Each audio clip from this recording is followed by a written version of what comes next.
Welcome to episode 2 of the Chi-Town Shoot Wrestling Podcast. I'm Marcin, and today joining me in the squared circle are David and Chris. How's it going, fellas?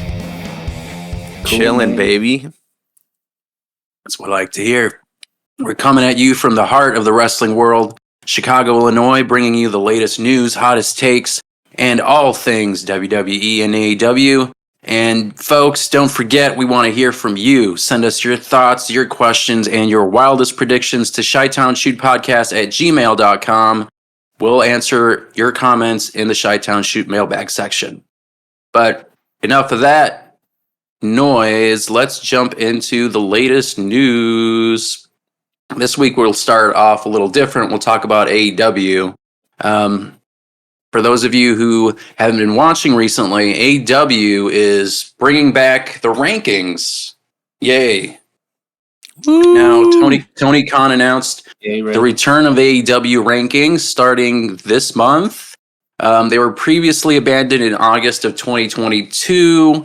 Khan mentioned previously that he was reevaluating the ranking system in October of 2022.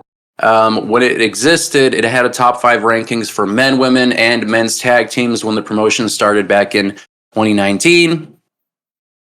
Tony Khan, with the Twitter fingers, said the rankings are coming back to AEW going forward, starting this month. AEW is having a very exciting January, and this is only the beginning of an amazing 2024 for AEW and our fans.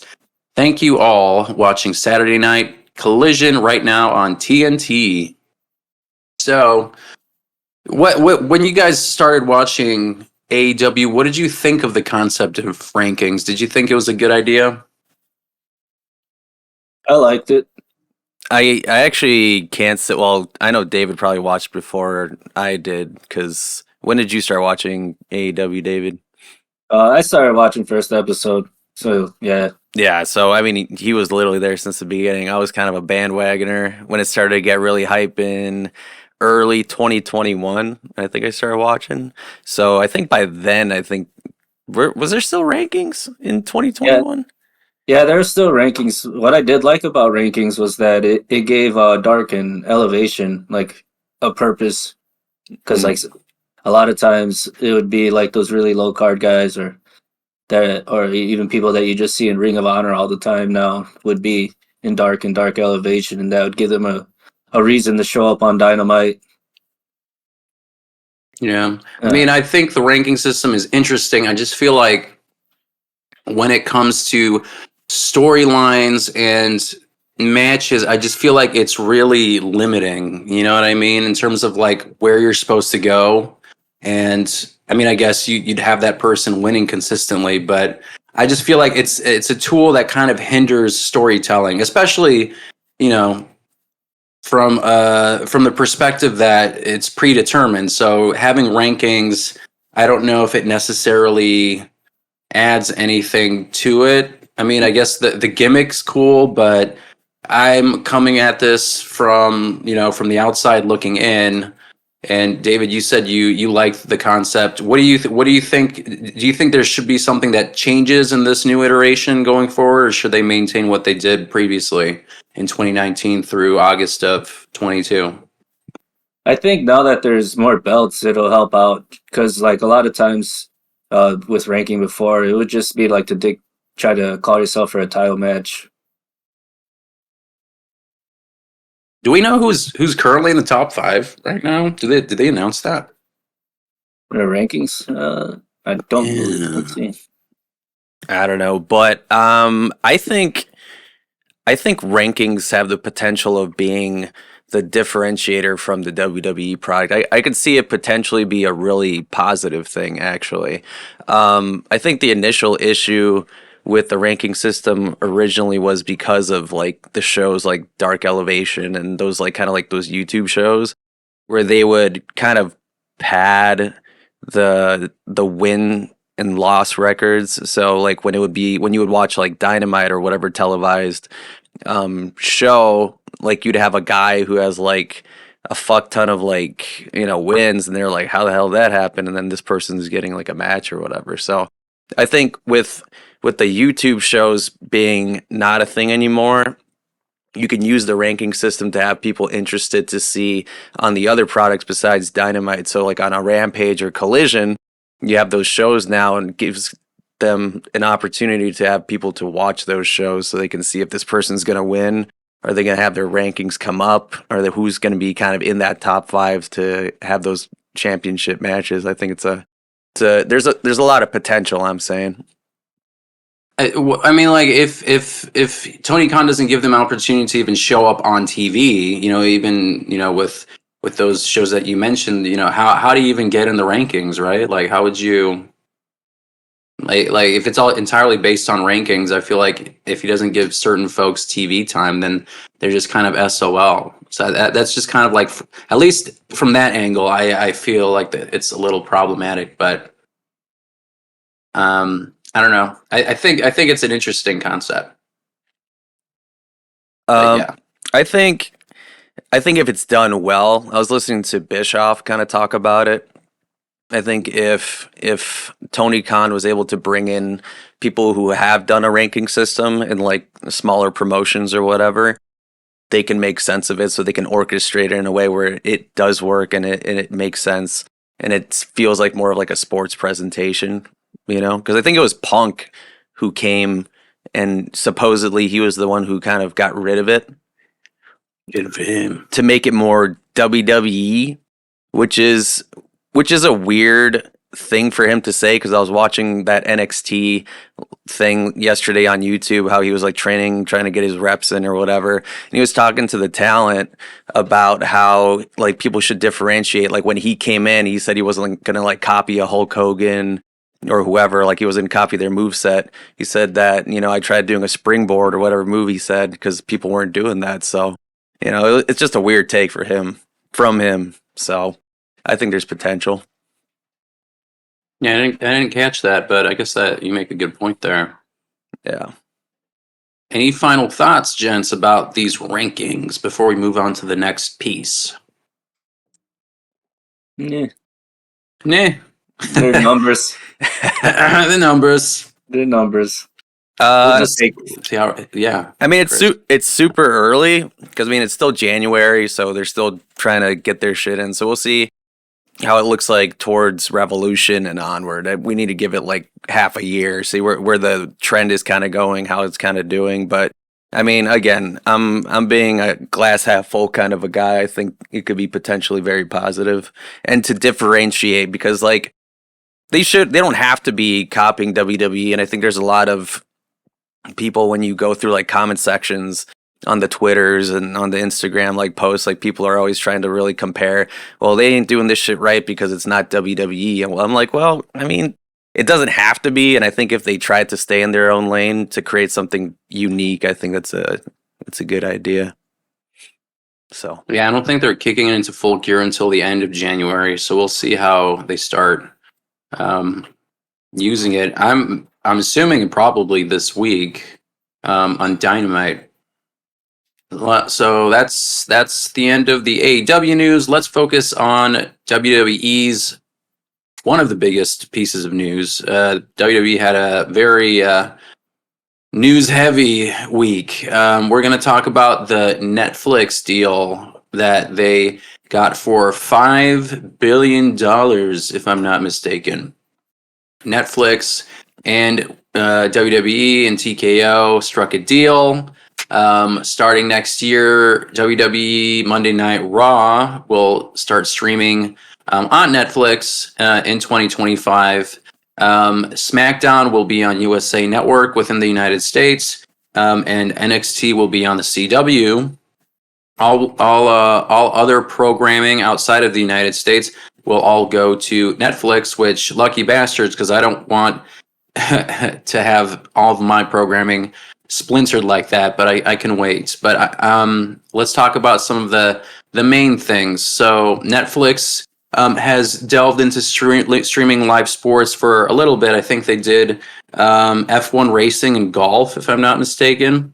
yeah. This deal is essentially 10 years, and they have the ability to negate the deal if they would like. They can opt. Well, they can opt out after 5 years or extend it for another 10 years. The platform will stream globally. So, like I mentioned, all shows and specials will be outside of the United States. And yeah, let's talk about just this massive, massive news. What do you think about WWE Monday Night Raw going to streaming? Netflix and Phil. Netflix and Phil, baby. I think it's when I first saw it, I was surprised because of the rumors. Obviously, if anybody who's listening to this, probably a big wrestling fan, so they're paying attention to all the little rumor stuff, speculation. They were saying it was going to be Warner Brothers Discovery, and then I think Amazon was a conversation, but Netflix was just not in the conversation. So that was very surprising to see that it was Netflix, and kind of cool. I think Netflix has been kind of that like we're over you, like that Andy or the Toy Story meme where he's like, we don't want to play with you anymore, and he's like dropping the toys off in the box or whatever. That's kind of how Netflix kind of feels right now. So I think it'll give it some new life as far as like uniqueness apart from like the other big major streaming platforms. So should be really good for Netflix for sure. Yeah, I mean, Netflix, I think from the American perspective, looks like that, but Netflix is still the largest streaming service across the globe. And I think globally outside of the United States, it continues to be popular and do really well. Netflix does a great job with lots of foreign content for movies and television. So they have a huge leg up on there and their longevity.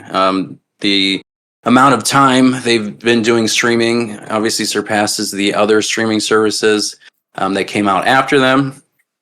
And honestly, it's a great deal. It's a shot in the arm, that's for sure. And I'm going to be curious to see what it looks like to watch live programming on. I think they also did they do a Kevin Hart or a Chris Rock live stream of one of their specials? I think they did that too, and I think that was pretty successful. But unfortunately, I didn't get a chance to try it because I don't have Netflix right now. Too many streaming services. Just got to borrow somebody's. That's the yeah. That's the trend. Well, it's borrowing somebody's, but didn't Netflix also kind of crack down on that? And you have to have like this 2-factor authentication BS to like log in. Like, yeah, you got to get a code that you get sent through a text to say that you're, at a hotel or something if it's you and you're traveling. Yep. Yeah. David, what do you think about the new Netflix deal and just kind of the future of, I guess, WWE's like PLEs and all of their content? Do you think it's a good idea? I like it. I think it's a more permanent home in the long run. I think it'll be successful just because of like how you're saying, it's super global. And then stateside, I know they'll even have more access to people than say cable or whatever streaming that they have that gives them USA Network. I wonder how that's going to work for like on demand. Yeah, that's what I want to figure out is the on demand stuff, the whole library. I feel like they must have like they're gonna have a separate section for just WWE stuff because I just feel like having it just mixed in with all the other content would just feel kind of jumbled together. So I hope in terms of like a user interface and navigation perspective, I definitely want to see them fix that when they get Monday Night Raw on Netflix. And then for PLEs, I don't know if I heard where the PLEs are going to go. I mean, I guess they said everything is going to go to Netflix globally, so that must include PLEs. I don't think Peacock's going to have PLEs after their deal's up. Yeah, and I think that just gets rid of the network on an international aspect because I believe WWE Network still shows internationally for PLEs. It did, and they recently announced that they are going to shut down at the end of the year, which makes sense because they're switching to Netflix. RIP. But it does give me some. some idea of what I'm going to have in 2025 in terms of streaming services. So I might just drop HBO and well, Peacock is. I'm only having Peacock for the PLEs. So once that's gone, then I'm essentially just shifting the money over to Netflix, which is perfectly fine. And then I could watch, One Piece and Squid Games 2 when it comes out. They have some good stuff on there. And Pokemon reruns. Hey, boys, sorry. What a pleasant surprise. Andres with the run-in. Out of nowhere with the steel chair. That's what we are. We are unpredictable, baby. Yeah, I was lost on Like a Dragon right now, so That's a game that's, I mean, for sure, there's a lot of people talking about how it just sucks you in. And I know you're big on that shit, for sure. yeah. So I was like, I saw the message, I'm like, oh damn, let me jump in. We're just talking about the new Netflix deal with Monday Night Raw and WWE. I don't know if you had any insight into this. Have you read any of the news in the past week? I did see that they're making that transition next year, right? Yeah, so- 2025, starting in January. I mean, that's cool. That's interesting. Like, it makes it a little easier for me to watch Raw now. To be honest, I don't think I'll still sit there for 3 hours though, because it is a little rough to sit there for 3 hours straight now, at my age at least. But I'm pretty like, okay, cool. That's cool that they're gonna make that jump though. I know a lot of people are actually kind of mad about it too though. So the only reason I'm like okay with it is because I do have access to Netflix. So I agree. I mean, I feel like I do think with cable, it is heading slowly out. It's still going to exist, but I feel like the audience is diminishing in terms of the amount of people that are using cable. But on the other hand, a lot of people are saying that we're essentially paying as much as we would for a cable package because of all the streaming services that exist and people are subscribed to. But I think I'll be able to manage with just 2 or so. So I think it's a good idea. And with that, I think we're we're done with the Netflix section of the news.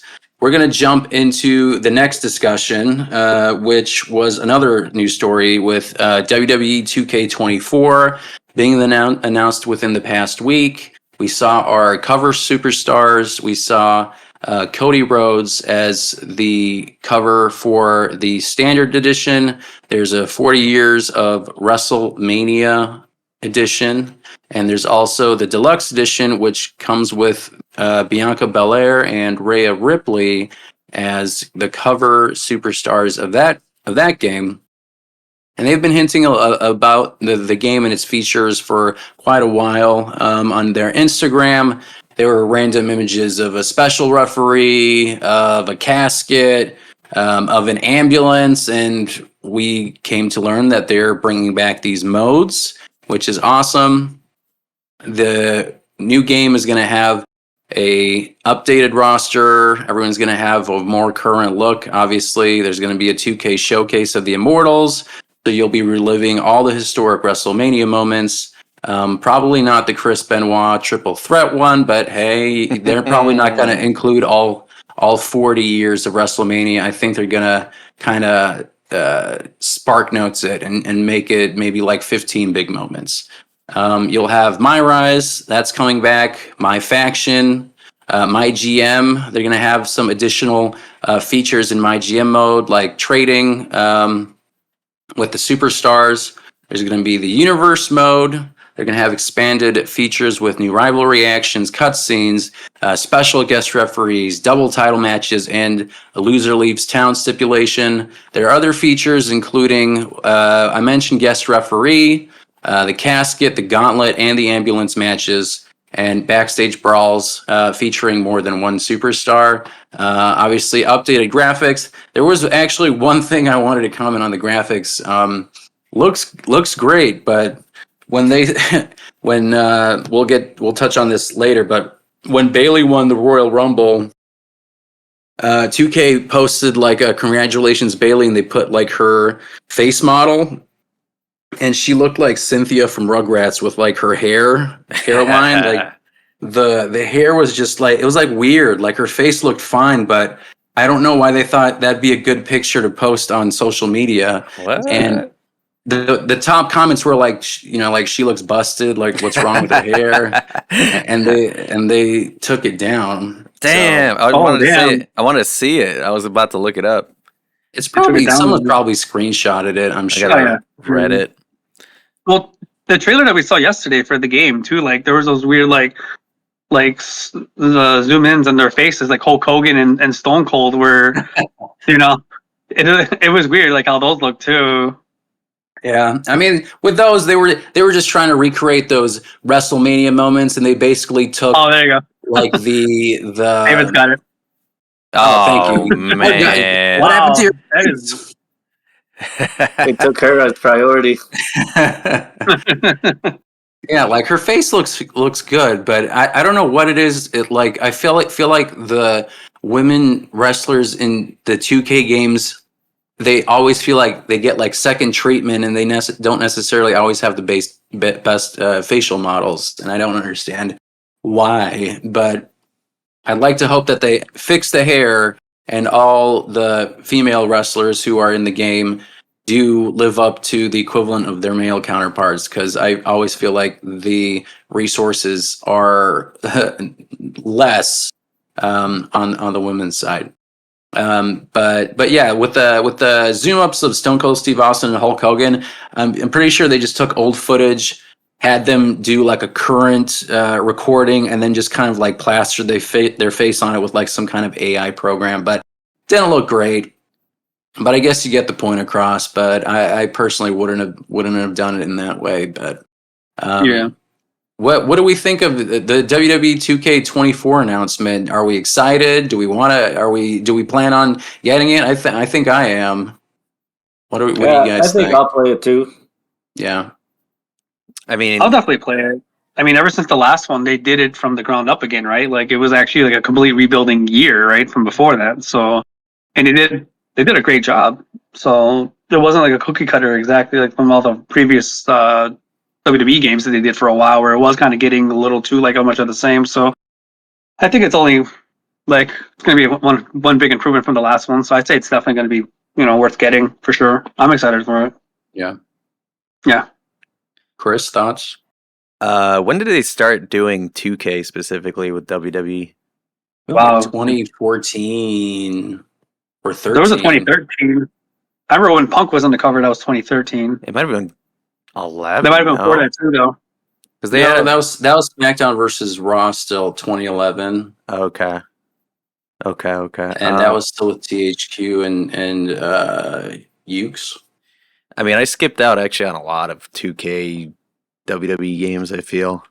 Because I don't Yeah, even remember the too. last one I bought personally.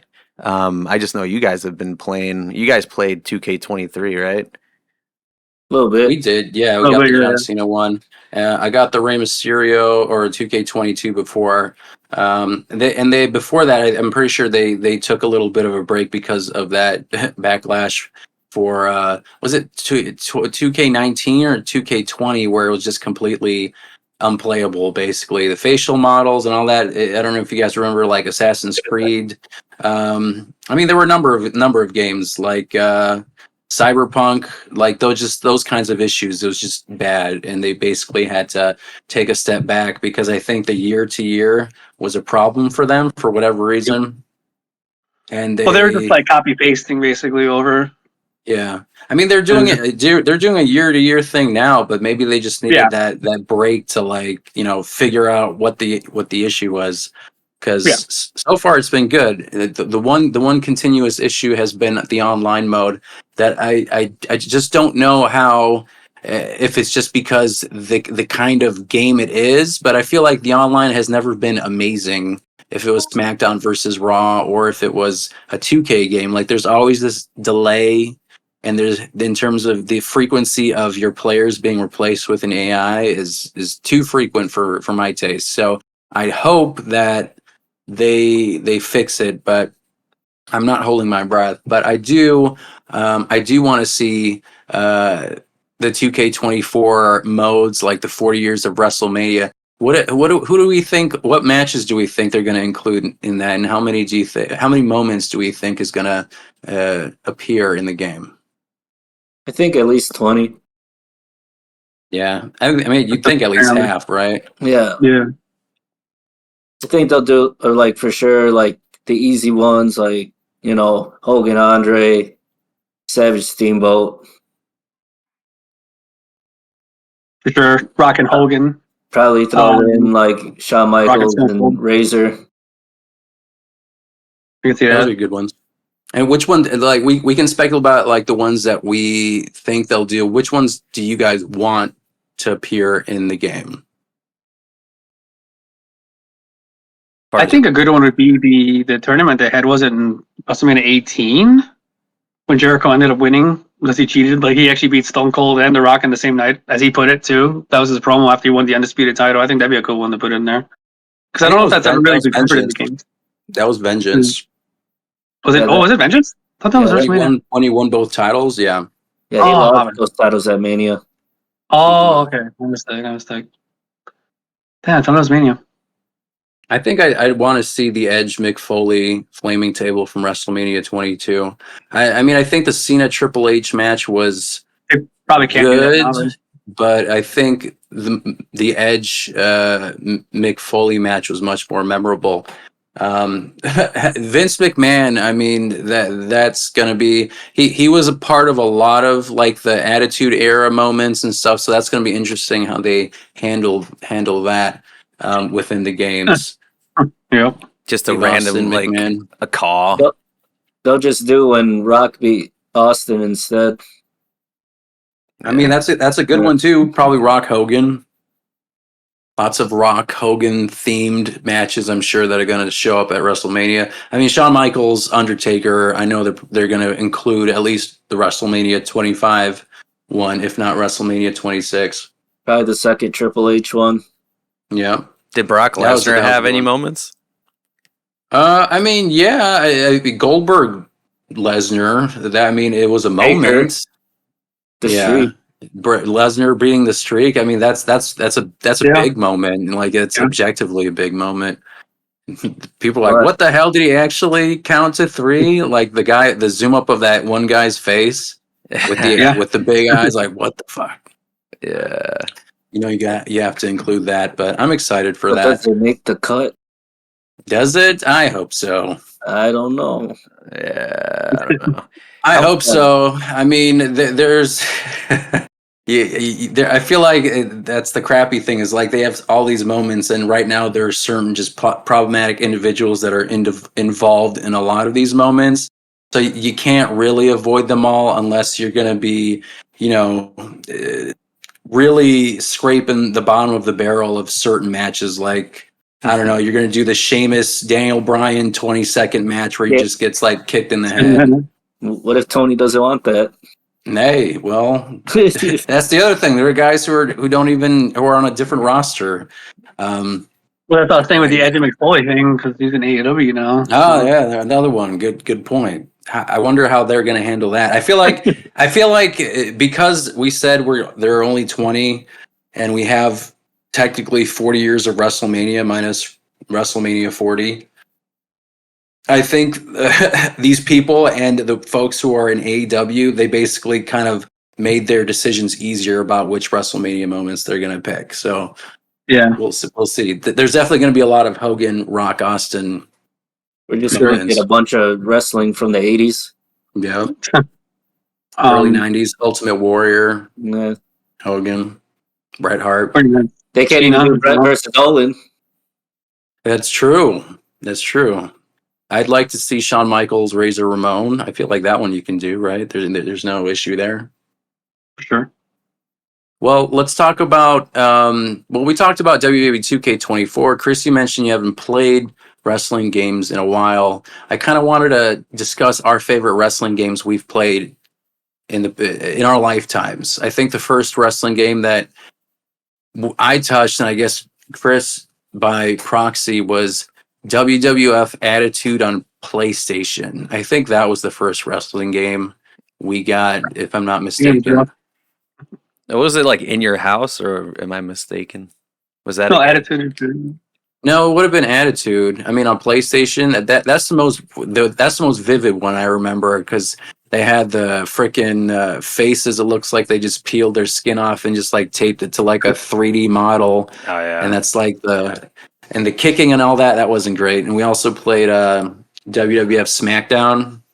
We had SmackDown 2 for whatever reason. I don't even know how we got that, but those were the first two games that we played. Yeah. And those were fun. I also didn't know how the hell to play as a kid. I was like, how do I pin? I don't know what the hell I'm doing. Yeah, I'm like, I'm just kick the shit out of this motherfucker. I just kept kicking. I'm like, how do you do a finisher? Who knows? But yeah. I played a really old game on the arcade. I remember. I don't remember what it was. It was like it was not like the 3D model one, the one that Midway made. It wasn't that one. I did play that one later, but like there was one before that where there were like sprites, and I remember like Hogan being like, I don't think he got much of a roster choice, but I remember like playing as Hogan. It was in a steel cage and stuff, and it was like an arcade, so it had like the stick and the buttons and stuff like that. But I'm like, I don't remember what it was called and stuff. But that was before Attitude even came out.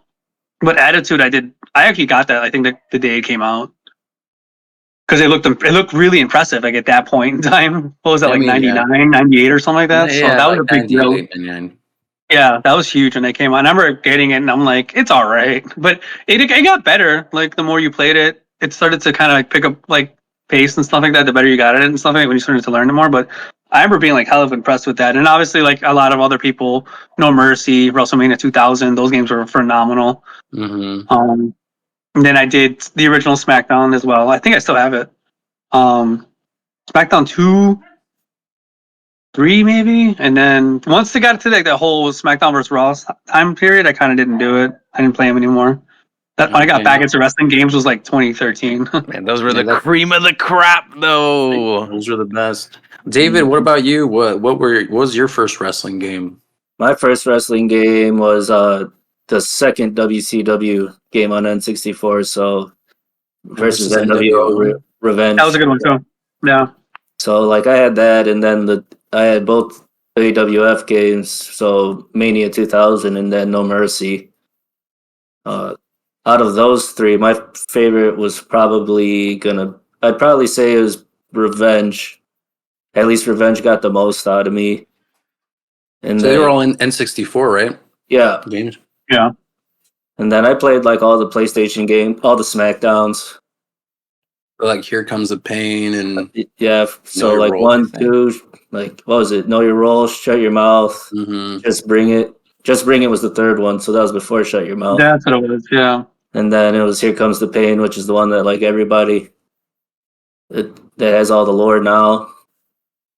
I played like the first 3 SmackDown versus Raw, so I stopped at 07. And then I disappeared. Those were awesome. So Day of Reckoning. Day of That's what I was gonna ask about. Those were That was a really GameCube exclusive, right? I also had Raw for Xbox. Oh yeah. I remember me and Chris got like an Xbox like late in its life cycle. Partially got it because I wanted to get Shenmue 2, but I think like the first games that we got in there, they had like the Dead or Alive Ultimate like box. So I think it was 1, 2, and 3. Or no, it was just 1 and 2 in it, and they were like remastered versions of Dead or Alive. And then we also got like Star Wars Obi-Wan for whatever reason at the same time, and Knights of the Old Republic. But we got WWE Raw, and I was like, this is okay. But then I saw WWE Raw 2, and I saw that you could like add in like your own music, which I thought was like such a revelation. Oh yeah. You could basically put in your own theme songs and all that kind of stuff. That was awesome.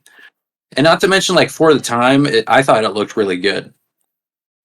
But in terms of visuals, I thought that Day of Reckoning looked the best out of, honestly, from like that 2003 to 2006 era. I thought Day of Reckoning had the best visuals.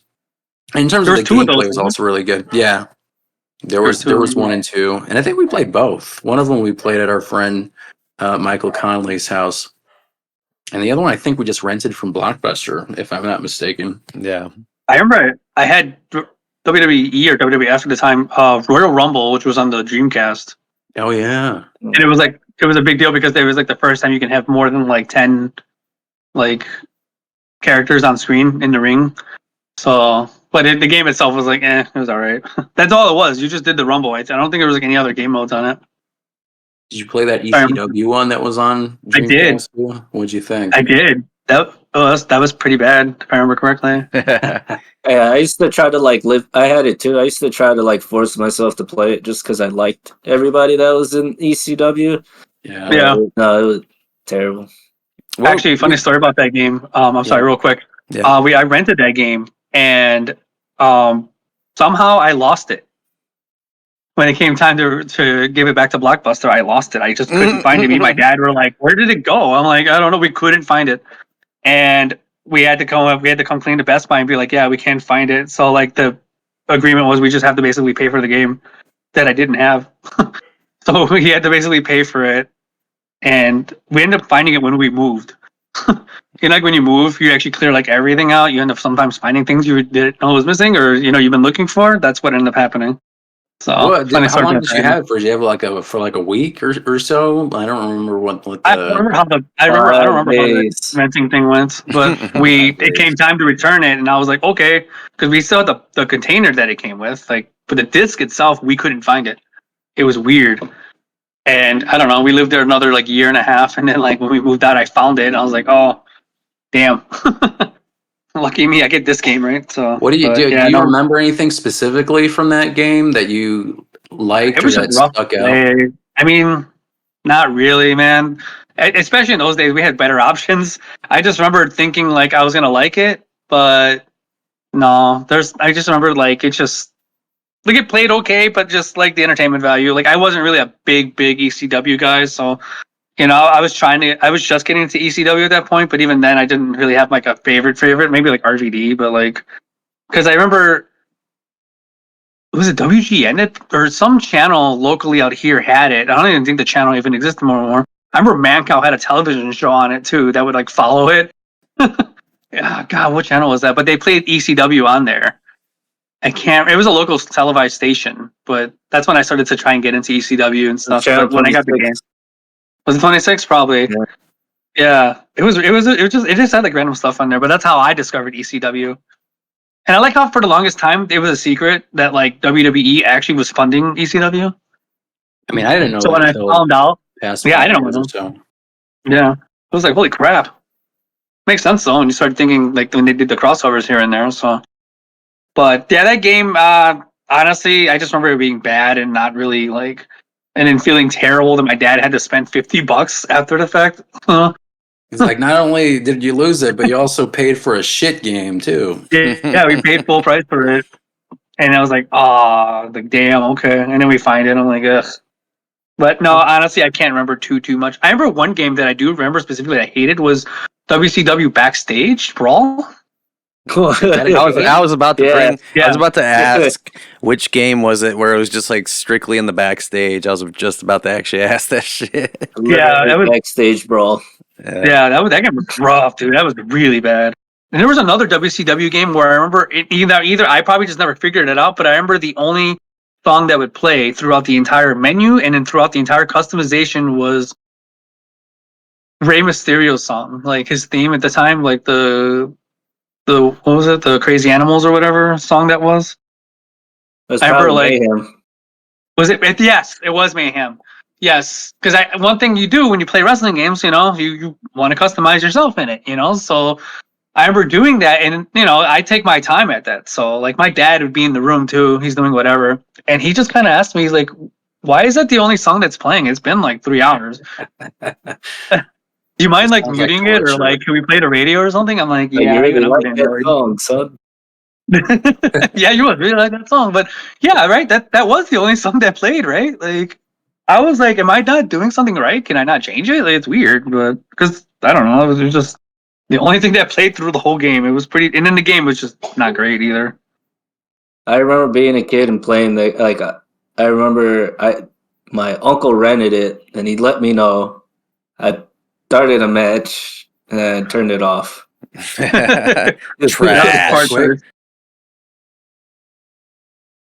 Just that quick. What about you mentioned you played ECW. You said you were forcing yourself to play it because you liked it. Do you remember anything specifically that you disliked about it in terms of like the mechanics or anything, or was it just a generally unpleasant game to play? So it was unpleasant to play. It was really clunky, and then it also had like the worst input lag you've ever seen. And then with it having all that input lag, it also was like combo based, like in terms of the striking buttons. So it was like impossible to play. Wasn't it the same engine as Attitude too, as well? Like it basically was like a copy of it, but it was worse somehow. Yeah. If I remember correctly. Actually, there's another. Oh, sorry. Go ahead, man. I'll let you finish. I'm No, sorry. you're good. Yeah, I remember like actually being able to do a Rolling Thunder with RVD and like throwing my hands up in the air because it was just like impossible to pull anything off in that game. Did they have create a wrestler options in that game? I don't remember. I never got that deep. You're like, this is just trash. Like, I'm over it. If it doesn't sell you in like the first like whatever half an hour of gameplay, then it's probably not gonna sell you. I just didn't have, there's no games with RVD at the time. And it was like when RVD first got to WWF, so it's like, Worth it. Did you guys play Nitro? No, I mean, I'll be honest. I don't think I played any of the N64 games. I played No Mercy when I figured out how to do ROMs and emulators. That's the only time I did No Mercy. WCW Nitro was a terrible game. Absolute, probably one of the worst. But it's kind of fun when it's like just mindless like button mashing, because like the strike system was like very quick. And there was a generic grunt for every character, and they had like the biggest roster of any game because they literally put like the developers in there. They had like these random like characters that were just thrown in, like Bee-Man and like Horseman. Like I'm not even joking. And then they had like random stages where it was like, I don't know, you're like at a canyon or you're inside a beehive itself, and like it was the most weirdest. It was a weird. Look it up. It was just a weird mess of a game, man. But like I said, for mindless fun, it was interesting, but like it was just a terrible quality game. I'm like, and then you got Hogan, Sting, and Goldberg on the cover, so you threw like they basically had to throw like the AAA Esters on the cover just to be like, hey, maybe someone will buy this garbage if we put these guys on there, right? Look it up though. It's a wacky game. I think, yeah, you're right. With you mentioned the ECW games using the WWF Attitude Engine, yeah. And then I forgot there was also WWF Warzone. We also played that one. Yeah, that was the first one that came out, and then it was WWF Attitude in '99, and then in 2000 they had the ECW Hardcore Revolution and Anarchy Rules misspelled. No E. RULZ, baby. Exactly. Now it's a little cringy, but that's pretty awesome. And Warzone had the intros, right, with the wrestlers talking. I think so. Like it wasn't great, but yes, and they all had some form of create a wrestler. Obviously, not as crazy as now. But what do we think? Like, I guess between the era of 1998 and let's say up to like 2005, which one had the best create a wrestler feature? Do you think in a wrestling game up until that point? Talking like pre-SmackDown versus Raw. Yeah, I mean, I feel like it might be a little Mercy. unfair to include SmackDown versus Raw just because it was such a big thing. But I feel like No Mercy. Yeah, Mercy was really good with that. No Mercy. I'd say even the first SmackDown might fall into that category because that was like 2000, right? When that came out, that had a pretty good customization because you can like customize because I remember your character would come out and all you would see is the Titantron itself playing in the background, like the video. I remember that was pretty cool. And they had like thousands of options of how you can come out. Like they had a random one where your character would walk and then like randomly like turn around really quickly and start sprinting. And there's like a missile coming behind them. And eventually he'd get hit by it. And yeah, they had like all these, they had like a crazy amount of them. SmackDown had wrestling games, I think, sets the standard for customization in games in general.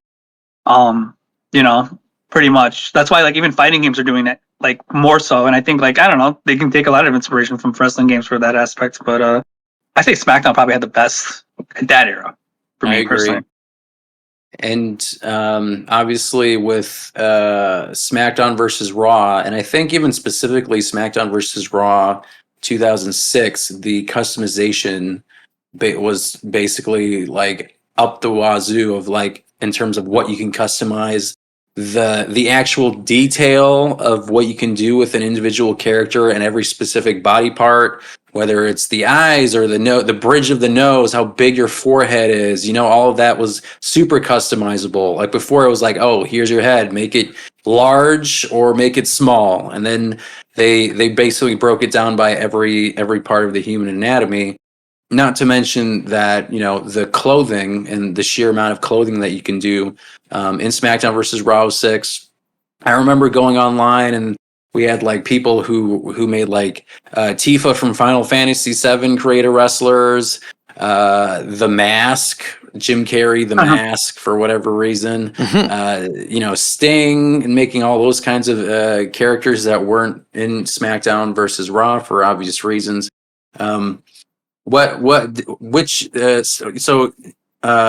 you said you didn't play SmackDown versus Raw at all, right? No, those games I did, like I was kind of falling out of the scene a little bit, so I also fell out of the games. Unfortunately, with those I didn't really get too familiar with. Even like the Raw series after that, no. Day of Reckoning too, I kind of heard they were pretty good, but I didn't play those either, unfortunately. I skipped a good amount of time, unfortunately. So I guess for David and Chris, for like the modern era, which I guess I can say SVR 06, to say modern might be kind of stupid because now thinking back, that's like almost 20 years ago. But from SVR 06 until now, which one from like that series, including the 2K games, would you say left the biggest lasting impression? 07. 07. Yeah, 07 only because, I mean, Marcin, that we were like on that shit all the time with like soundtrack. I mean, there was just a lot of good shit. Like the music itself, the customization was super, super heavy. I mean, like you could create logos and textures and make them big and small, and people were being like super creative with that stuff. All the modes, even like the online was kind of endearing when motherfuckers would be like hacking and shit. And they would like freeze you in the middle of the ring. I remember specifically there's like a guy who made like a Venom or something, and he would like somehow he was able to like climb outside of the arena and just like make everything super minimized. And then his ass would just drop, like his character would drop, and he would just fucking be like paralyzed. And then you just have to like reset your fucking game because that shit, like there's nothing else you can do. You're like, all right, so now what? Yeah. But did they have special referees now, or maybe it was in 06? Well, I remember in 07, like they also hacked it so where you could also have like the characters, like the non-playable characters, like Stephanie McMahon and all those things, and they also had like these nude mods for the creator wrestlers, and they were just like naked big titty chicks on there who would like freeze you while you're trying to get pinned. Yeah, I didn't have special referees in No Mercy as well. I think that's where they started doing it. And they went about it in such a weird way too. Like the way to freeze a person, they basically, what you said, Chris, was they used like the leaving the ring motion, and that's how he was able to just keep like floating up to the top of the arena, and also how he froze you if you faced them, which was nuts. And around the same time, we also started going into we joined what they called in the wrestling games clans, or like gamer groups. I don't know what other term they used then. You saw like when you were creating your own username, a lot of folks had like a 3-letter group that they had next to their name as like a tag.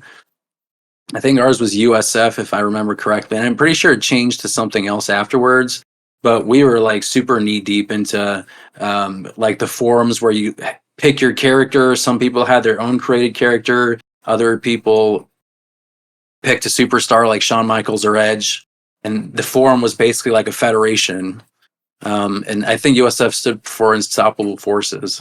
And basically there was a main section on the forum where you had like the role playing section. So you're basically creating feuds and feuding with people by, cutting promos in your forum post, and you basically start feuds, and then you had someone who was basically general manager who created weekly match cards, and then there was a monthly pay-per-view at the end, and then you'd fight for the title or whatever it was. And that was actually pretty addicting and fun. I do remember enjoying that a lot.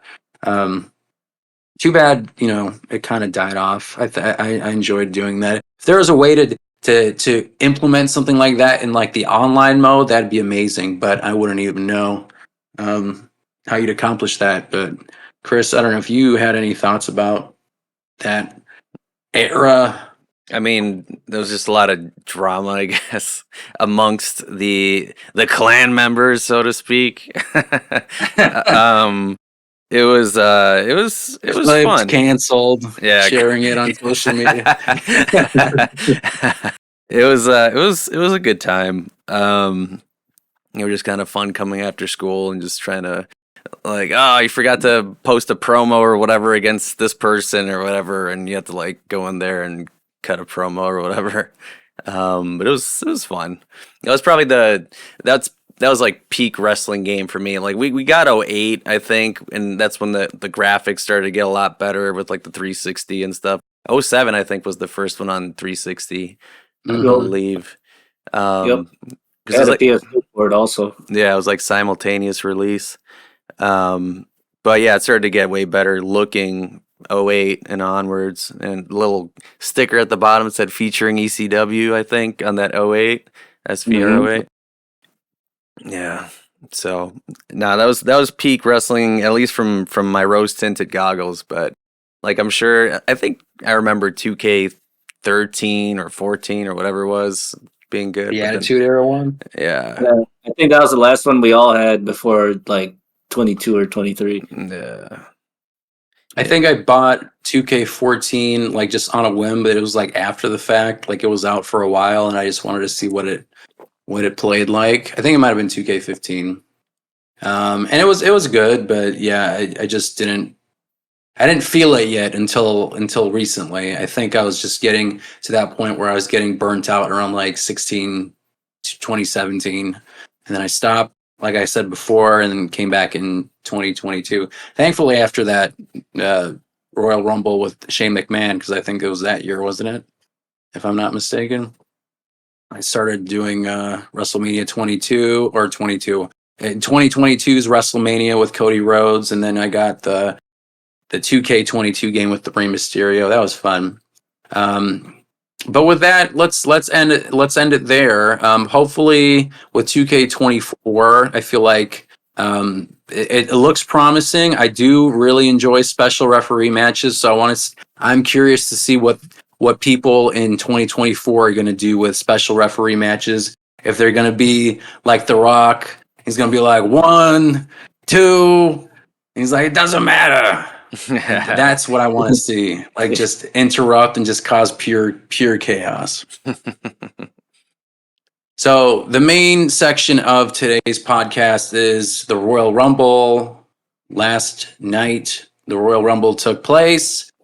It was pretty eventful. We got a number of debuts and returns in the Royal Rumble. We can just start off with the main results. The Women's Royal Rumble kicked off for a shot at the Women's Championship at WrestleMania. Bayley won that Royal Rumble. The undisputed W Universal Champion Roman Reigns defeated Randy Orton, AJ Styles, and LA Knight in a fatal 4-way match. Pretty handily. The United States Champion Logan Paul defeated Kevin Owens via disqualification. And then Cody Rhodes becomes a back-to-back Royal Rumble winner to earn his shot at title at WrestleMania. He's in good company. He's only the fourth, I think. Yep. There was Hulk Hogan, there was Shawn Michaels, and Stone Cold Steve Austin, who I think won 3, but not back to back to back. But he did win 3. 2001 was his third. Yeah. Yeah. So good on him. But Cody Rhodes, congratulations to Cody Rhodes. But that's the brief summary of results. Let's talk about just our overall impressions, since it's still pretty fresh in our minds. It just happened the other day as of this recording. What did you guys think of the Royal Rumble this year? Let's start with Andres. What did you think? I enjoyed it overall. I did. There was one thing that Bailey pointed out that in her press conference afterwards, I didn't realize that she's like, we didn't have any legends in this one. You know, we had a lot of talent this time around to fill up the entire like 30-person roster, and like it was, it was a good outcome too. Like it was, a lot of us were kind of betting on her to get through it, and win. And for good storytelling, I think I'm looking forward to seeing what's going to happen with Raw. So I'm really curious to see what's going forward with Damage Control as well. But the women's one was really good. Men's one was good too, and obviously R-Truth crossing into both was actually a good comedy set, and as he does, That was a good skit. walking into the women's one being all confused and then coming back later thinking it's a tag match. All of a sudden, it's just like, I am surprised about Kofi Kingston getting eliminated as he did. I thought he was gonna pull some crazy stunt like how he usually used to. He would like always gonna get eliminated, but he somehow like recovers and comes back in. Little surprised at that. I will say the ending kind of dragged for those few minutes where they were like kind of like hitting their finisher and then just like collapsing and then getting up and then the other person would do it and stuff, and then you're like, oh, who's gonna win, building up the anticipation. But like, I don't know, for me I was like, like I don't know, I kind of felt like at that one point was like the low point, but it wasn't that bad. But overall though, it was a pretty good solid show, I'd say. Pretty good overall. For the men's rumble, it was a little just at the end, it got a little stale just for that one part. But I mean, it didn't last very long either. But that's just me being picky. But overall, though, I did enjoy both rumbles very much. That's fair. I probably enjoyed the women's one a little more. Probably more. Yeah, same. Yeah. David, any overall thoughts about just the show as a whole? I thought it was a really good show. I think the more Triple H and company get to run shows, the better they get. Agreed. Even the men's side didn't really have. I don't think they had any legends either, other than the ones that are already kind of Like, have their solidified status. Yeah, there was no like surprise really, other than the ones that came from different companies. No Hulk. But no like Hogan. legends. Yeah, Thankfully. it was Chris, cool to see like Jordan Grace. Oh yeah. She had a strong showing, and then like Jade Cargill debut and was nice. Yep. The men. Well, I was It going was to say weird. for the TNA one or the TNA champion, when did Mickey James come out with her knockouts? Or what did they when it was Impact? Were they still knockout champions? Yeah, and that was like 2 years ago, It was 2021, I think. No, maybe even the one before. 2022.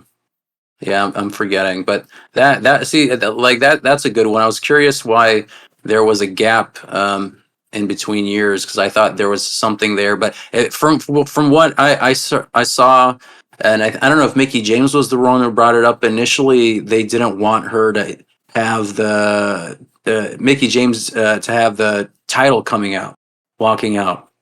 And there was this whole kerfuffle. He's like, "Oh, is she going out with that?" He's like, "All right, fine, but just make it quick," or whatever it was the commentary about what Vince said when she came out. But I thought that was cool. But Chris, any thoughts about just the overall impressions? First overall impressions of the PLE. Punk was gassed. He was really. I feel like he needs to get his reps in. I think he should have more showings as far as like the week to week stuff. That was my last impression, because that was like the last thing that was that happened on the pay-per-view. But overall, very cool, very good. I was surprised about the Legends thing, but after thinking about it, like when I came home, I wasn't very disappointed. I think it gave a lot of like the NXT girls that came a lot of time, which is cool. Similarly with the men's Royal Rumble, you had Braun Breaker come out, and then I forget who else was there. Carmelo Hayes, maybe. Yeah. So Breaker had a good showing. Yeah, which another thing about like Breaker's like spots, like he had that big spot of like who the fuck did he toss over? Omos. I think he tossed over Omos over, but it's like Yeah. like it counted down to get to the next person to come through the ring, and the camera darted over to who was coming in. It's like, oh, what the fuck? Like that was such a weird thing. But overall, pretty good. The Logan Paul match was fine. I think it was good. And then I wasn't really paying attention to the title match because I knew the outcome. We were playing a little bit of that good ass Tekken. So yeah, so overall good, I would say. I think I'm of a similar thought. I think there were a lot of people just kind of reading. I mean, the tweets in the comment section, I feel like is a portion of data you can kind of consider, but I still feel like it's not representative of the entire audience of WWE, just because it's so wide and vast in terms of opinions and thoughts. But it is one of the loudest voices that you see every day online, and a lot of those folks online were, I mean, there's like people are saying it was like one of the worst Rumbles ever. Oh yeah. Some people, people are just complaining about, oh, this person didn't show up. But I feel like if you take a step back, I mean, a lot of that is just kind of like our own faults for kind of, you said gassed. I think that's kind of a funny word. Just like gassing yourself up and just thinking like you're putting all these expectations on it. And maybe to a certain degree, unfair expectations. We were people who were throwing out that MJF was going to show up. I mean, I did think that AJ Lee was going to maybe show up, but I mean, just because. What was that? I was expecting her as well too. Yeah, I mean, just because I guess looking at it, just because CM Punk mentioned her name, and there was a clip of her wrestling with him, but it was a clip because I think it was on the show Heels that they were working on, so that was just kind of a clip from that. It wasn't a recent training thing, but people were kind of creating their own story in their head, and they thought that it was just going to reach that peak. And trying to manifest it, and maybe it's because it was a case of CM Punk, like people were thinking he might show up, and that was a big maybe yes, maybe no, and they thought they'll do, lightning will strike twice, and they'll do it again at this pay-per-view. And I mean, I do like the Royal Rumble, at least. So for my overall impressions, I thought it was good. Like you mentioned about the roster and the amount of people that they have right now, I think it makes more sense to just have more of the folks who are actually within WWE to be appearing. I think you can save a handful of spots for like legends, but I don't necessarily know if that's needed. But it feels like that's part of Royal Rumble's charm, and I think a little bit of what people liked about the Rumble is that you can see those kinds of spots, but seeing this Rumble, and even looking at last year's Rumble, I feel like maybe Triple H as a creative person is just slowly moving away from those kinds of things and just making it more of a focus around NXT, Raw, and SmackDown superstars. Just because they have such a large amount of folks who work for them, you can totally fill up both Rumbles with people who have star power now. So what do you guys think about do you think the possibility of future Royal Rumbles just being little to no like legends or cameo appearances? Do you think that's where the Royal Rumble's headed? I have a take on as far as like how I think the mind of Triple H kind of sees the business in the current state that it is. So like back in the day, in order to get like heat or like views, I mean, you'd be doing things probably more on TV specifically to get people talking, to see it. I think now, because of things like Twitter and Instagram and all this social media stuff, I think it's very easy for them to throw these like curveballs or swerves on people. So I wouldn't be surprised if they were the ones that were kind of like, yeah, like say that this person possibly is going to show up because it's going to get people talking, and then it's going to just be a cascading effect. So I think that's a strategy in the creative room. I think they're deliberately doing stuff like that, where it's like, yeah, like mention AJ Lee, or like, people are watching your story, so like drop these hints of this and that. and that gets people talking, and then thus like watching the pay-per-view more. So I think they understand that. So yeah. I can see it going in the direction that it's going. That you had mentioned that like maybe like less legends will not be part of it as much anymore, nor next to none, like how they had it this time, and it worked out pretty well, I'd say. Like I kind of wanted like maybe one person to show up, but to be honest, I after it was over, I was satisfied with what I saw too. So I was okay with it, even though I was half expecting it. But I could see it going forward because I mean, with NXT's involvement, yeah, they have such a big roster. They can definitely, they got the talent there to utilize of filling up a Rumble easily, and they probably have like the best roster they've had too. So I can definitely say with all that talent, they can definitely make good Rumbles without having to inquire, using the old school way about bringing in old guys into the, just to fill in a spot, really. I I think agree. just another point. I think as a whole, wrestling fans are very nostalgic. There's a lot of nostalgia that's baked into what wrestling is. So I think there's just a lot of that expectation to see like the older guys or whatever to pop in like on a Rumble or whatever. Because like how many times you like read those posts and people like talking about The Rock and stuff like that, and how much of a pop he gets when he shows up, or Stone Cold or whoever the hell, because that was such a big time and a popular time of wrestling. So people just want to just constantly see, especially like the casual. They kind of watch wrestling or whatever, and they kind of don't, but they hear that The Rock's on. Oh, he made an appearance on SmackDown. Oh shit, I'm gonna watch or whatever. So True. but they don't move past that. I don't think so. I think there's like different kinds of fans. I mean, yeah, because if they're not expected to show up, no one's gonna watch. If you know The Rock's gonna be on SmackDown, their numbers go up because they know he's gonna be there. Right. So that's what I would think. Yeah, I agree with that.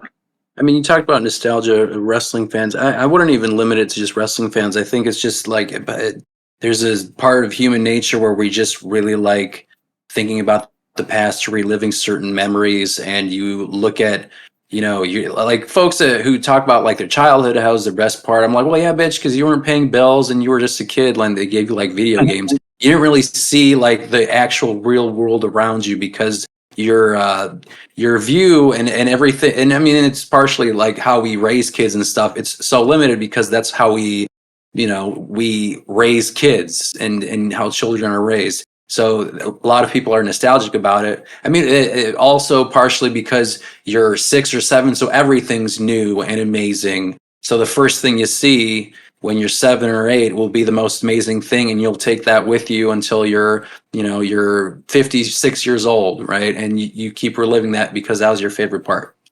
And so I think nostalgia as a whole is a human emotion that companies tap into, and it does bleed into wrestling. Wrestling is a nostalgia heavy thing. I mean, AEW, WWE does it, WCW did it, TNA did it. They all do it, and it's like it scratches an itch, and it gives people a very quick hit of dopamine, and I think it does wear off, which is maybe why in the Royal Rumble it's kind of effective because a lot of them are one and dones. But if I'm trying to be to develop people and people who are currently under contract and are up and comers, I think I'd prefer to showcase them more than wheeling out Hulk Hogan on a stretcher, for his 50th Royal Rumble or whatever, and give me your 4,000th leg drop. I think that there's a limit to that. I'm cool with it. I think you can maybe put 1 or 2 in there. If I'm being honest, I think it's nice to see.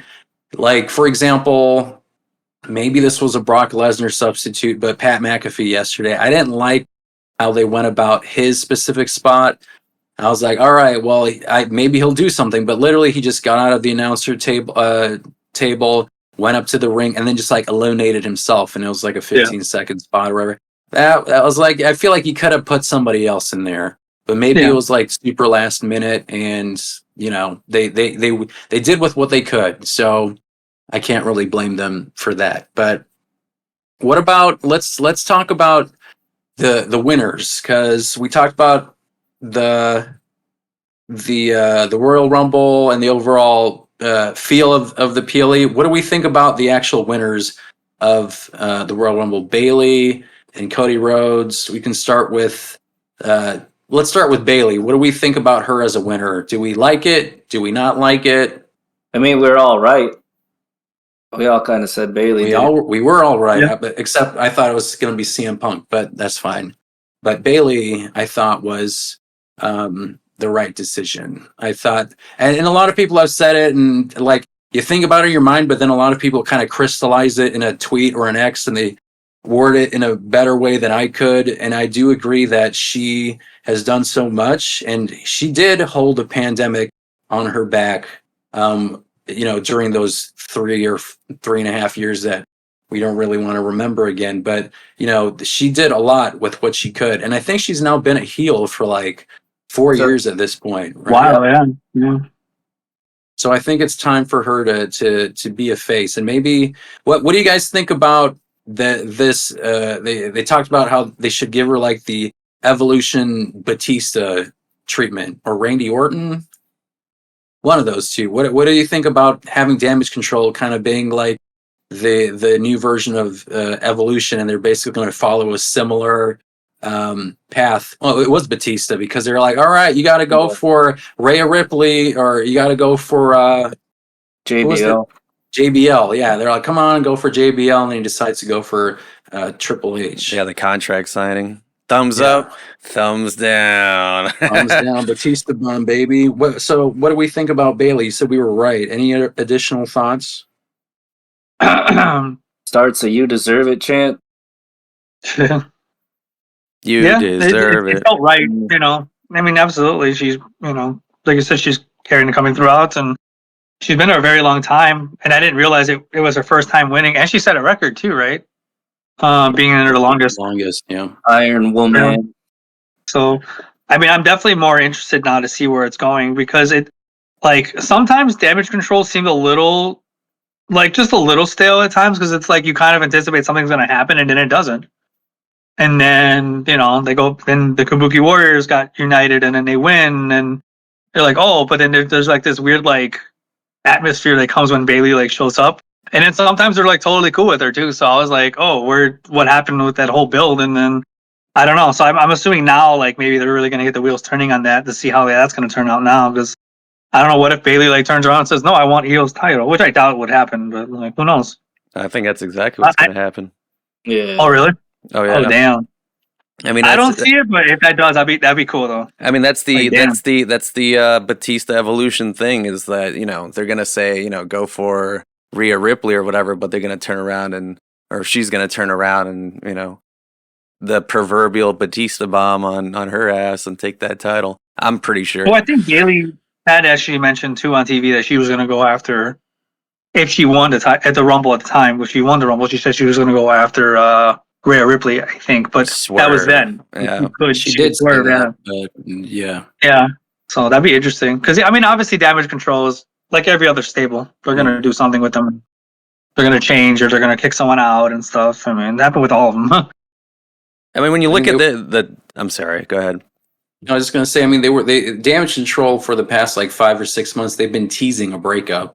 There was a lot of scenes, basically Mean Girls style, or just obvious talking behind their backs, and Bayley's just kind of being the fifth or sixth wheel in the team, and it's not subtle, and I don't think they're gonna carry it on beyond WrestleMania, because you are building the story, and I don't think, I mean, with the exception of Cody Rhodes, but we can talk about that later. I feel like this story specifically, it has an ending expiration date, and I think it ends at WrestleMania 40 with Bayley turning face somewhere along the line. Maybe not at WrestleMania, maybe in on the road to WrestleMania, Elimination Chamber, something like that, and she turns face and challenges Io Sky for the women's championship.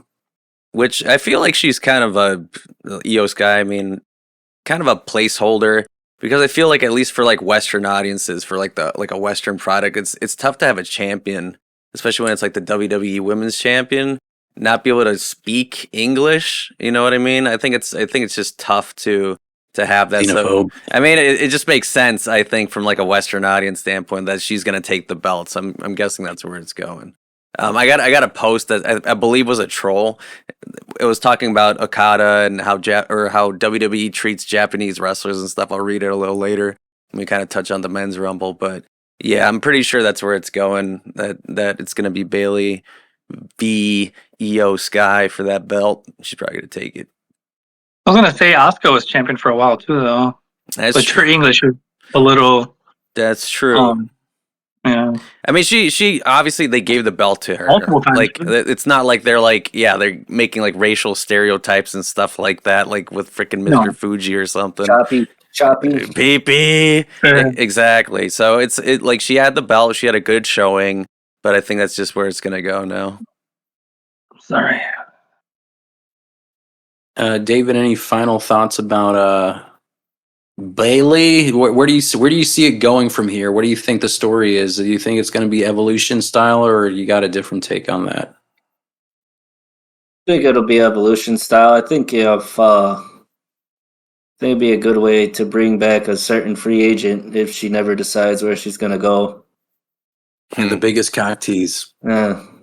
I am genuinely curious because I think there were a lot of folks that were hoping that Mercedes was going to show up at the Rumble, and obviously that didn't happen. We got Trinity. We did get Naomi, and I guess we can talk about, since we're still talking about the Rumble, the women's Rumble, the biggest surprises and entrants. I'd say Naomi was one. You mentioned Jordan Grace, right? Yeah. That was her name. That was another one I wasn't expecting, and Jade Cargill was the biggest one, I think, that debuted. There was, I mean, it felt right because it's not like we didn't know that she signed a contract. They made a big deal about her signing a contract. She showed up on every show, SmackDown, Raw, NXT. We talked a lot about it on our first episode, and she came out. She looked like $1 million, and Triple H was talking about like aura as if like he said like the new kids say aura. Aura's been around for a while, but she does have that word aura, like that aura around her. I don't know what it is. Maybe it's her physique or the way she carries herself, or it's the silver hair. It's all of it. I think it's all of it, because I think Pat McAfee was saying like if you ask God to create like the perfect wrestler, you basically would come up with someone like Jade Cargill. And she just shows up, the way she carries herself, she goes in the ring, and man, she picked up Nia Jax like she was nothing. Like she was just like a bag of like fucking toilet paper that you got at Walgreens, and that's like the only thing she was carrying. She like lifted her up without any problem, and kicked her, and then chucked her over the top rope. It was a little clunky, but I think that was part of Nia Jax's issue trying to go over the top rope. She's just kind of like, it's a big lady, so it's still pretty cumbersome if you're trying to throw her over the top rope. But what did you guys think about Jade Cargill's showing at the Royal Rumble? Good first step. I agree. Yeah, for sure. Yeah, she's gonna be huge. I mean, like, in the fact that me and David at least watch AEW, seeing her in AEW and then just seeing her in a WWE ring is pretty freaking wild. And then without, we had that speculation of MJF and stuff. And fuck you, Boozer, you liar, or whatever. So yeah, and that's what I mean. That's just a little tangent, but that's what I mean. Like, I feel like if that person does work for the company, like he's there to specifically cater to the marks and stuff, and they're gonna eat that shit up because they're gonna be like, oh, MJF or whatever. He's got the inside word, and then you get swerved, but you still fucking watch it anyways, right? So, but yeah, I think she's gonna. I mean, I know she's gonna be huge. So it's just a matter of time. So for sure, good on Jade Cargill. I feel like, they did that whole tease with Bianca Belair and their stare down. That seems like an obvious that was a good segment, yeah. first feud. And I'm pretty sure they already announced Jade Cargill as appearing on Raw. So it seems she's going to be on the Raw roster. I think this will come out after Monday Night Raw happens. But Hopefully, her initial feud, I'm thinking it could be Bianca, but I'm also wouldn't be surprised if they threw her in the title picture with Rhea Ripley immediately, because I mean, both big ass strong women. I feel like that'd be a great feud too if they wanted to go in that direction. Maybe even at Elimination Chamber. Who knows? Maybe they'll throw Jade Cargill in an Elimination Chamber. I feel like that'd be actually a pretty good idea to challenge for the other title that doesn't get picked. So yeah, we'll see about that. But besides Jade Cargill, which one was your favorite entry? Did you guys have any additional thoughts on that? I thought the damage control part was kind of interesting because like Asuka and Kairi Sane at the same time getting eliminated, and like they weren't in there terribly too long. I was kind of expecting more of a betrayal too at the Rumble, to be honest. I was like half expecting that, like, I don't know, that like Kairi Sane or Asuka was going to do something that was going to cost Bailey the Rumble too. Actually, like that was like I expected her to win, but I thought like maybe something was going to happen where it was going to indicate like more betrayal, maybe. But no, they got eliminated by the very people they took the titles from. So I thought that was interesting too, actually. And then Bailey was like screaming at them, like, "Oh, you guys are much help," you know. But yeah, I wasn't going to last longer than that. I thought they were going to go through until the end and either get eliminated by her because she has to and someone has to win, or something along the lines of that too. Yeah, just last longer and help her. Yeah, because when the stables are in, someone usually betrays someone at some point because they have to. So that always happens. Right. Naomi making it to the final four. Yes. I feel like that's notable too. I was really happy to see her back, and it seems like she was super excited, and pretty sure she was crying too. Wait, who are we talking about? Naomi. Oh yeah. Oh yeah, the crowd was cheering on pretty well. Yeah, she had a good welcoming. Which is why I still am maybe like we'll see like where Sasha Banks or Mercedes ends up in, and it seems like like Tony Khan did like a tweet. And he was saying like this is going to be like 2021, and maybe because he already knows that he has Mercedes under contract. But we'll see. We'll see where she lands. But yeah, I just thought with her friend winning the Rumble, with all her friends being there, I thought that would be an important factor. But maybe Mercedes Moné is all about the money. So. More power to her, honestly. If it makes whatever makes her happy, I think that's the smart decision going forward.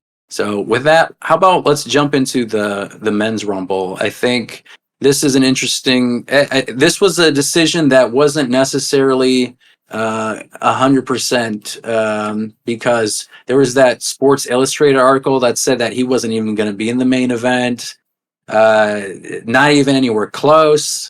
And they were saying that they must have been fed wrong information, which I think kind of touches on what we talked about before, where you have guys like Boozer and people just kind of feeding misinformation just to kind of swerve people, which I honestly think is pretty genius, because I'm sure those people in WWE don't like the dirt sheets and people leaking stuff. So to have like, I don't want to say a department of people, but maybe like a handful of folks who just kind of like give information to certain members of, I don't even want to call them press, just like dirt sheets to like, spread rumors. But Sports Illustrated isn't even a dirt sheet. It's like an official publication. So that's interesting. But let's talk about the Rumble. What do we think about Cody Rhodes winning again for the second year in a row? And what do you think is going to happen with him in WrestleMania 40? He better finish that story. Damn, yes. Whoa. Yeah, no, it's good. I'm glad he won. I'm glad it was him, not Punk, to be honest. And I'm pretty sure they're still gonna have Punk main event night 1 or whenever they decide to. I'm guessing night 1 with Seth Rollins, because again, I think a lot of the knee stuff and all the speculation and like you mentioned the article, I think it's all just to swerve people to have people talking or whatever. Because then people get really emotional. You know how they say they want to drive emotion Anger's an emotion. The despising shit is an emotion. So I'm pretty sure that's what they're playing on. So yeah, it's good. It's good that Cody won, and I'm guessing he's gonna finish this story, unless they're like, nah, fuck you. But that'd be a weird thing to do right now. Can you imagine if he just loses it again That'd be in the main event? That'd be crazy. Maybe next year, kid. Like Stone Cold, Yeah. that didn't happen to Stone Cold Steve Austin, right? Like, did he win both times he won the Rumble? I don't even remember. But I'm pretty sure win he the didn't belt? lose both times when he won. He won both times. Yeah. Yeah. He Well, beat that'd be Michaels and he the beat Rock. shittiest thing if they just had him lose again. Just I feel like Roman Reigns has broken a number of records. He's already like third or fourth biggest. That's impressive as it is, especially in this just the way wrestling has been for the past 30 or 25 years. To have a 3-year plus reign as champion is unheard of. And I don't know if they'll do it again. So he's already done, the best thing he could. So I hope that Cody Rhodes wins. I'll be curious to see how long he holds that belt. That's going to be interesting. one But night. let's not jump the gun. I guess maybe he'll lose, but 3 The minutes. pull Rey Mysterio. Yeah, we still got a briefcase, baby. We still got that's that true. God briefcase. damn it! That'd be Man. that'd be the shittiest thing too. Like, insult to injury. He wins, and then just the Money in the Bank comes down, fucking loses the same night.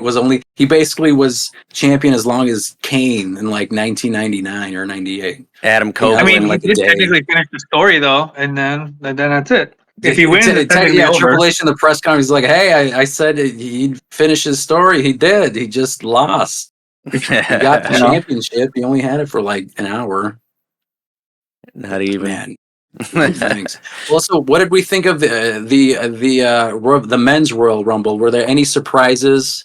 Did you feel like the way it ended up was about expected, or do you think that there were folks who showed up at the end that you weren't expecting to be in the final?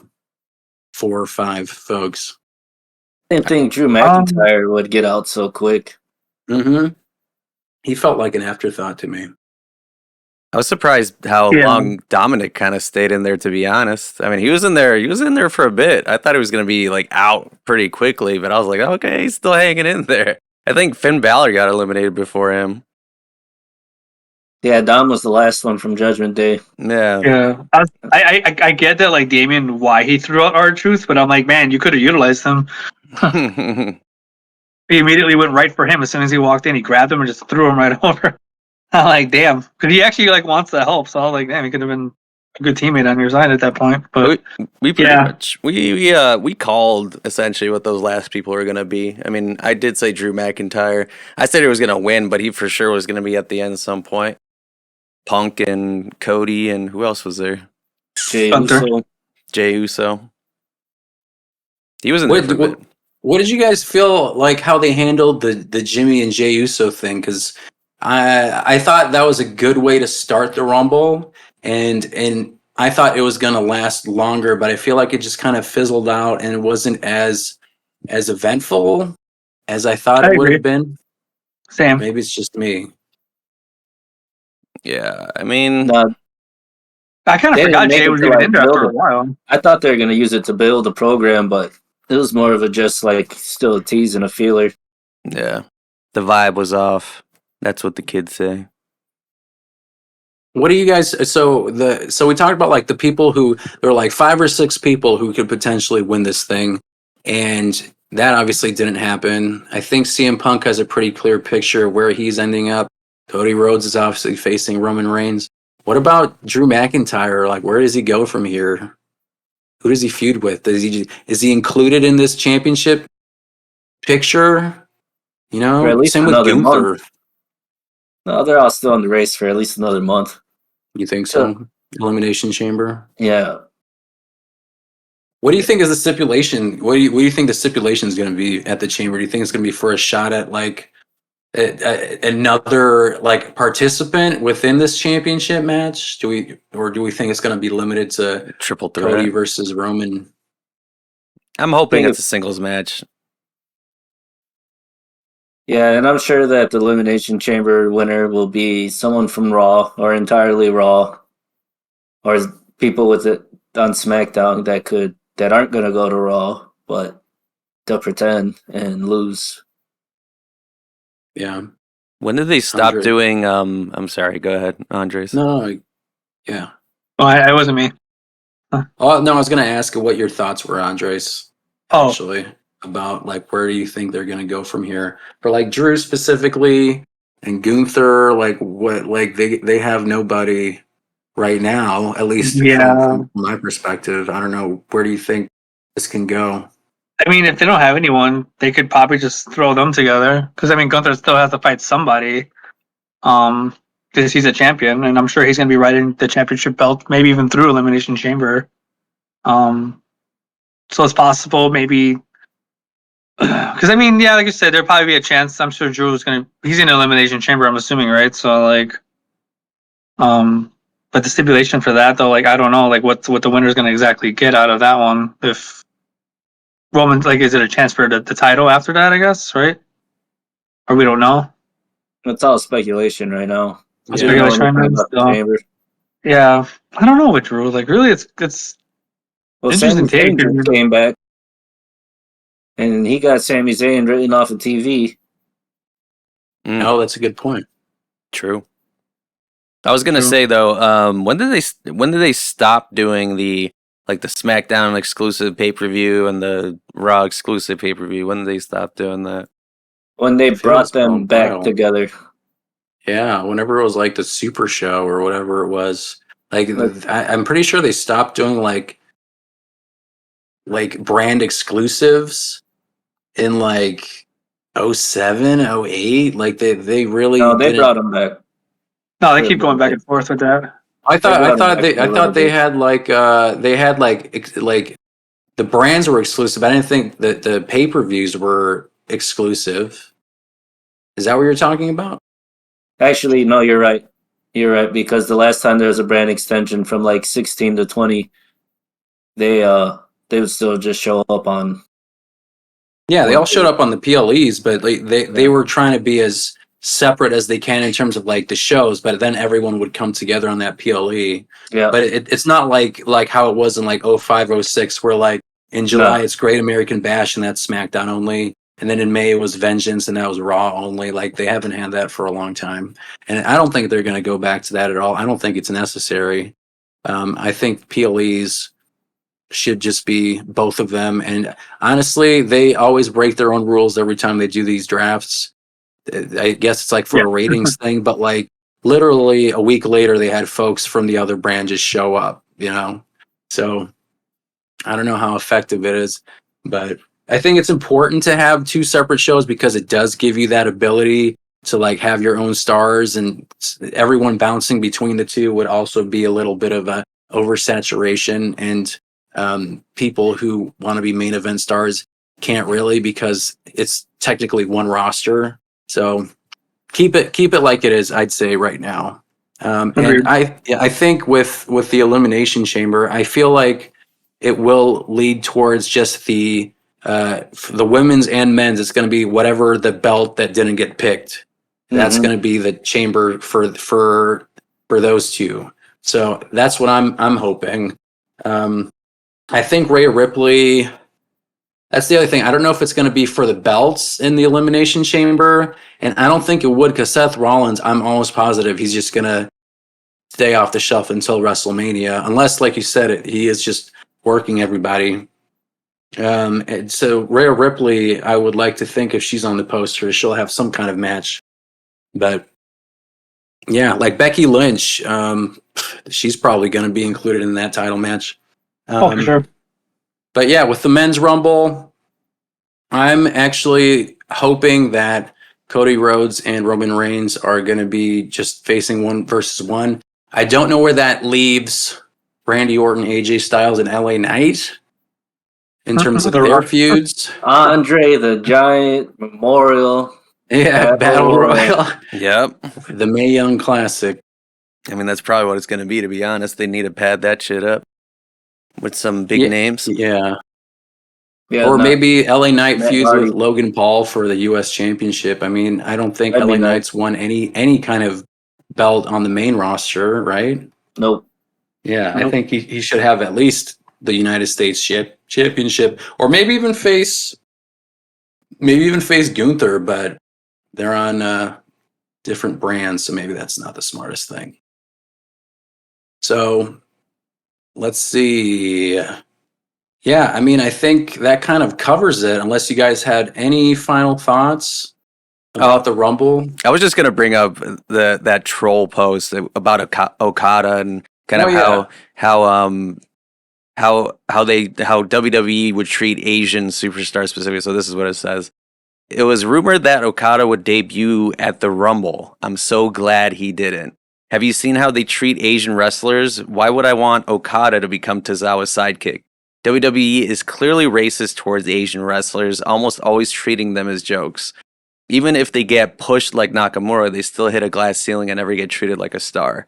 It's best for everyone that he goes to AEW, where he can be booked by Tony Khan, who has a deep respect for Asian wrestling and legends like Inoki. Just look at all the Asian champions in AEW's history. And then it's hashtag WWE's racist and hashtag AEW wins again.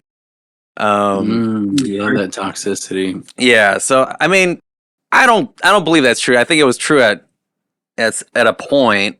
You know, I think early, like the 80s and the 90s, early 2000s, I guess, because I think it had a lot to do with Vince McMahon's creative and the way he would use, for instance, Japanese or any Asian superstars, and that's just the perspective, I guess. So I think Okada can be potentially used in the right way in WWE. So we'll see, I guess. I mean, he'll do well in both, but I think as far as WWE goes, I think Okada will be in a good spot. Yeah, I mean, I feel like with that comment, but like you said, maybe he's talking about the past, but he's analyzing the current picture, like the title picture, and just the state of the union of WWE, and but that doesn't even make any sense, because the Kabuki Warriors are the tag team champions. Right. Io Sky is the WWE Women's Champion. Shinsuke just had a big feud with Cody Rhodes. Yeah. And there's still speculation that Shinsuke Nakamura is referring to Okada in his promos. Nakamura's been like Intercontinental champ like 4 times. Right. Nakamura won the Royal Rumble in 2018. And it wasn't there to really to look. I wasn't there to really watch it, but I don't think the AJ Styles and Nakamura matches were. I think people were overhyping it, and I guess they were expecting something else just based on what I read. They're expecting a New Japan match. Right. Yeah. I'm pretty sure it was a troll account, but I think it brought up an interesting point as far as like how Asian superstars are treated currently versus how they might have been, treated in the past. Yeah, but that's what I'm saying. Like that's not even true though. Like if we're analyzing the current picture, that literally like 3 or 4 of their champions are Japanese. So you're losing. You're losing to Mox, Kingston, or Danielson. Right.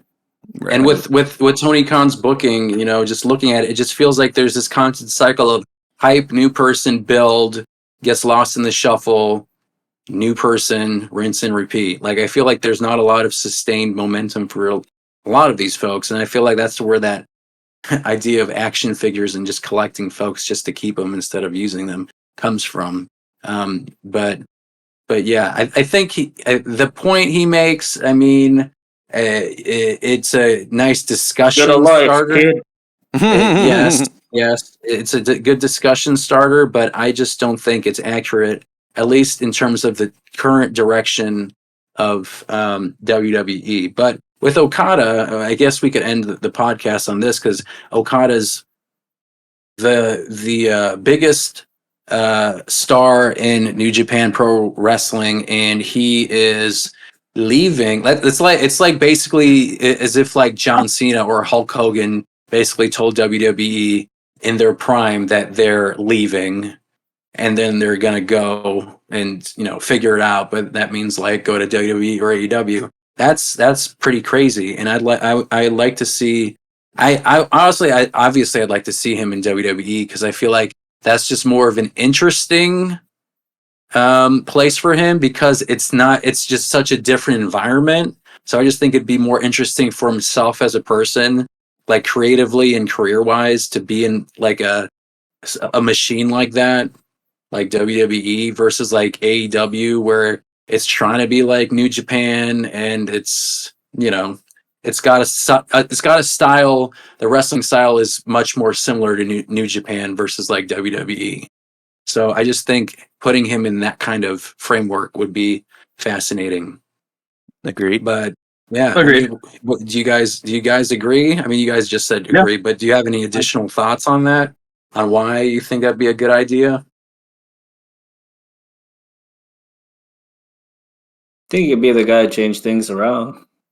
Like as far as that stereotype goes, if they're gonna say Nakamura's had a bad career, I'm sure like Okada will stay either top of the card or like in good programs. I'm sure like if Triple H had his way, Nakamura would look like how he did in NXT. Like that's not Triple H's fault. That's not the current regime's booking. Yeah, Like I mean, agree. they can book. NXT Nakamura was crazy. They could book Okada as like a Japanese Ric Flair. I mean, they could Yeah. give him all that swagger. He can do all his promos in Japanese and do the subtitle thing like Nakamura. So I mean, I think he can have all that, and he doesn't have to speak a lick of English if they do it right. So Yeah, we have the technology, like people. They're like people. It's as if they're stuck in that mindset of like Americans only watch like English dubs, and there's a lot that still do, but the culture around just like, for example, like even like the Yakuza series, like it's primarily been a game with Japanese speaking characters with subtitles, and there's a lot of like popular Netflix shows like Squid Game and other Korean dramas that people are into. The movie Parasite was a great movie, Korean drama like that earned a lot of money, and it's a foreign, quote unquote, foreign film with subtitles, and it's successful. I think that there was a lot of just old style big boys like view of the world, like the Vince McMahon white guy kind of view of like what a non-American wrestler, how they should be portrayed, and what does and what doesn't draw money. I feel like that's shifted. So do something as simple as including subtitles.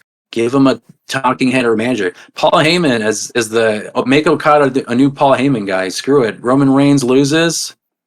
Paul Heyman's like, well, you're no longer my tribal chief. I'm with Okada. Like that'd be pretty awesome. Connect them two and then see where it goes. But I think that'd be a very interesting turn of events. But with that, let's wrap up this second episode of the Chi-Town Shoot podcast.